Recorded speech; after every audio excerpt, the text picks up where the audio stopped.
Guora gone ruodhwa kendo Nyasachwa ni erokamano kuom loso thuolo majaber machal gi mar mondo wawuo kodi e kit weche machal nade. An mawuoyo kodi nyinga Pastor Guro Ngaro Isaiah, awuok e kanisa mar Bahati Ministries Ran Ler, to kapok wawacho wach moro amora jora mag wuora to wadhi kulo wiwa piny mondo wami Nyasach polo kod piny duong'. Jehova iber manade ruodh polo gi piny, chunya odendi Adonai Ebenezer, El Gibor iber manade ruodha. Sibuor weche mwadhi wache pauni kik gibed magwa, ruodha ber mondo gibed magi to mara kuom Yesu. Amen. Jora mag wuora adhi wuoyo kodi e ndiko mawuok e Mariko 16. Mariko 16 matindo 3. Thuon wach malo to wacho ni chier mar Yesu.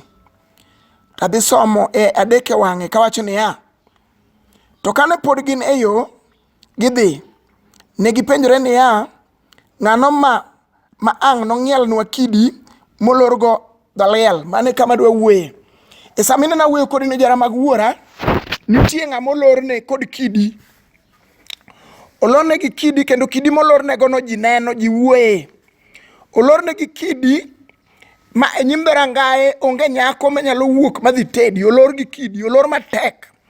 Ok onyal kendo, ma bende kata kokendo to ji nyiso nyaka ng'ama no mokendo no koromo godo ni to nyarwegi ine mane nyal. Ine mibiro nyalo.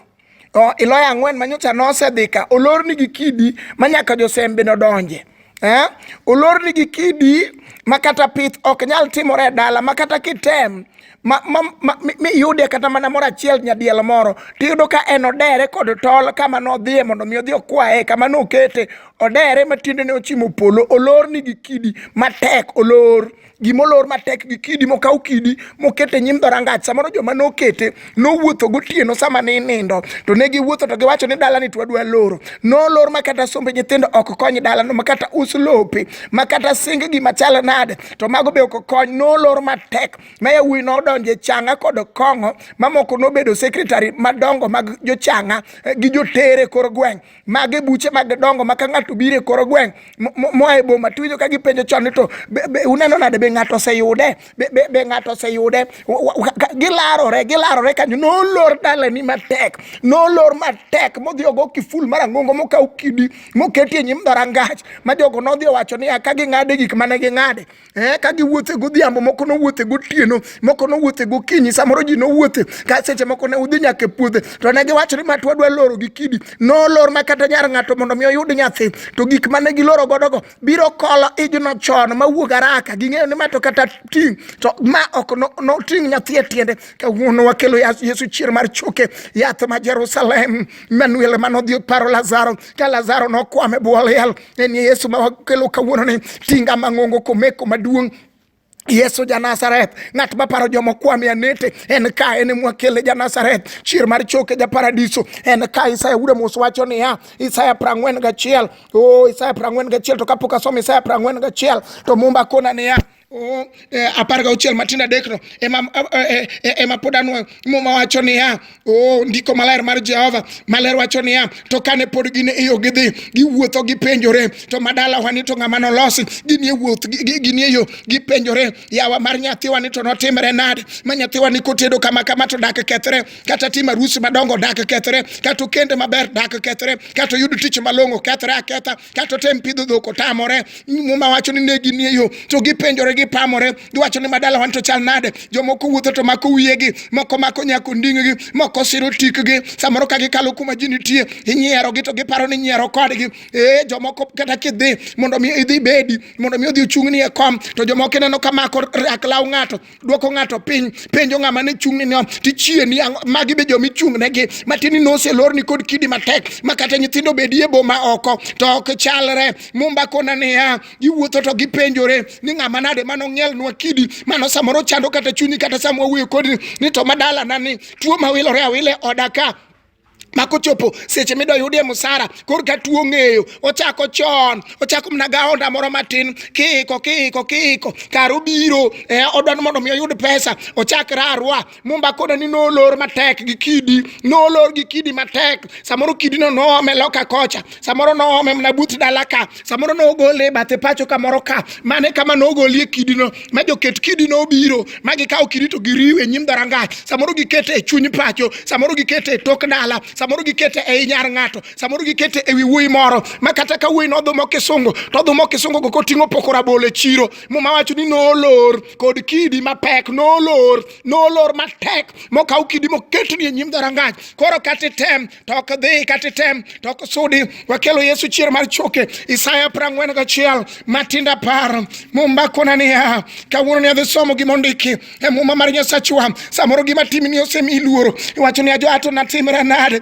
yawa ato natimra nade. Samoro miyo ng'ato kata kibaji, wacho ni ato koro kata tedo be koro awinjo ka chunya oluor nikech nyocha natemo kocha okethore, nyocha nakendo okethore, nyocha natemo pitho okethore, natemo ohala okethore, natemo kata mana pur otamore. Ma samoro atete mana mondo mipidh gwen to ine mogwange ong'eyo ogwange diera gwendi, ogwango diera gwendi e kindu mamoko matin nolor ni kidi matek. To kawuono wakelo Yesu chier mar choke. Ja Nazareth manyalo siro par ng'ato, Osana manyalo umo ng'ato kod bingane gi ng'wonone kod tekone mawich. Isaya 41 matinda par. Mama wacho ni kik uluor gimoro, jora mar wuora kik uluor gimoro, nikech an kodu mana Jehova ema olero. Kik kibaji gou ni mara ne Nyasachu. Amiyo uteko, Jehova oyie no biro chiwo teko kuom gima nade mosebedo ka sando ngimani molor nigo matek. Kinakonyeu binasiro gi bada makora chich maselochogo. Muma wache 11 koro ne uru jogo duto mamon kodu wigi biro kuot e nying Yesu ja Nazareth. Ng'ata mamon gi dala nigi odi gi nyithindi magombo ni mondo pile kod pile ubed ka udhaw ugoru oandi temo to lwar. Muma wacho ni koro ne uru, koro tiende ni sani ne Jehova wuok oko biro, ja Nazareth biro. Wacho ni koro ne uru jogo duto mamon kodu wigi biro kuot, migi dhier nono, adiegi jogo duto makedo kodu norumo milale nono. Mano Jehova ema wacho. 12 uno dwar wasiku go to ok unuyudgi. Nying Yesu ja Nazareth ubiro manyo gi kata miergi, miech joket gik moko e miergo ubiro manyo to kuonde go ubiro yudo ka tula modak gi ng'ang'a kod kiliti. Mano muma mowacho ni ubiro manyo gi, ubiro dwaro joma kedo kodu go. Jehova singo kawuono kogo raba stamp maduong' mar polo kod remb Yesu ja Nazareth manowarowa, Manuel manodhi e bao ka piny neno e lela. Simba wacho norumo duto, owacho ni ubiro dwaro wasiku go, joma ong'e keto gik moko mondo mi oran godo nyithindi ji. Ka ji dhi to mondo mi oduok ka kitero gige gi dala to yawuoyi moko nodong' e barabara. Muma wacho ni ubiro manyo wasiku go to ok unuyudgi. Miechgi nyaka jok mane kelo negi pesa mondo gidhi giran godo yawuot ji, ubiro manyo gi to ok unuyudgi. Gitiende ni Jehova biro kawo gi to tieko gi te. Ondiki duong' odog ni jatend lweny, duong' odog ni Ebeneza. Ubiro manyo wasiku to ok unuyudi, ubiro manyo jok maketho mier to ok unuyudi. Jehova biro kawo raba maduong' to rucho gi to golo gi goke miergo, biro golo gi e plot kama idake no, biro golo gi nyaka tich kama initie no. Kama gidwaro no mondo midaki ni okethre no, Jehova wacho ni biro manyo gi to ok iniyudgi. Kwan 23 matinda 18 Jehova chika mondo awuo. Kwan 23 matinda 18 asomo gimondiki mo Jehova maler. Mi Balaam no hulo wach moa kuom Nyasaye ni we aul gima Jehova chika kawuono. Muma wacho chien kacha ni ubiro manyo wasiku go to ok unuyudi. Winji gima Jehova wacho. Kwan 23 18 Mi Balaam no hulo wach moa kuom Nyasaye kama: Balak amalo mondi winji awuoyo kodi sani nyamino wadwa merwa mawinjo wach sani winji budi Zipor winji gima onyisa monda wachi. 19 Nyasaye ok en dhano madoriambi, winji oyo ok en dhano madolokre. Muma wacho ni osewuoyo to dongo biro timo kaka wacho. Adier obiro chopo gimoseulo. Ko wacho no biro mi nyathi obiro chiwo. Jehova ok lokre, ok en dhano. Ko wacho no biro gwedho dala, ubiro gwedho madala mane onge mabati. Ji biro chung' kago tiklo nyim dhorangach ka nono ni mabe dala ma Jehova loko nyinge ni. Ng'at mane onge kod papers mabeyo manyalo konyo. Jehova wacho, Muma wacho ni Nyasachwa ok en dhano, dhano biro lokore. Jomoko biro koni na biro manyo ni nyathini tich. Moko no chung' e liete katimo neno mondo ji opam negi. Kagi ka ugute moko gikete wigi gangolo moko kagi don mondo mi opam ne gini ineno nyithindo man kagi magi wabro puonjo te bang' ka liel ruma ni to in chiliel no dog ye ire Mundi penye ni to dong ni wacho ni ng'ane ne mbasi ni nyithinde biro puonjo. Obiro penje ni to be na wacho adier wiya no wil. Mano to kia ka beda tim ok ang'eyo. Kawie moro matin ni sanja ni wuogi ng'ama chielo. To mak mana Nyasachwa to ok en dhano. Kowacho ni nyithindi biro yudo school fees, gibiro somo nyaka kama nade ma Jehova chiko. Ng'ama nado yie, ng'ama nado dagi, Jehova wa ondike muma ni Nyasachwa ok en dhano. Kowacho ni biro ting'o nyathi e tindi merwa, ibiro ting'o ma ji winji ywak nyathi odino, nyaka joma nowacho ni ok nyal, nyaka joma no oro jomoko mondo dhi ong'i seche miluokori ka be in material madi nyuol, nyuol material ikawo ni jomoko dhi ng'iyo mbong'ni kod ogwandi, seche miluokori migo sabun e wiyi tiomo jomoko ni gine ma gin gi pimo mita, gin gi pimo mita wenge gi ng'e kaka ipimo joma nyuol kaka ng'ut gi chal. Mumba kona ni kawuono Jehova ni siel gi bo, Jehova Yawe Adonai Nyasachwa mapokolo, ruodhwa ni to ok en dhano. Kowacho ni ting'o dala moro malo to biro ting'o malo kata jopiny oyie jopiny odagi. Mumba kona Jeremia 23 matindo 20 kod 9 adhi somo gima ondike mum Jehova Nisi, mum Jehova Jire, gima winjo kondiki jora magwara ni Nyasachwa ok en dhano. Kowacho ni dala moro oloko nyinge, ang'eyo ni noloko nyinge Jakobo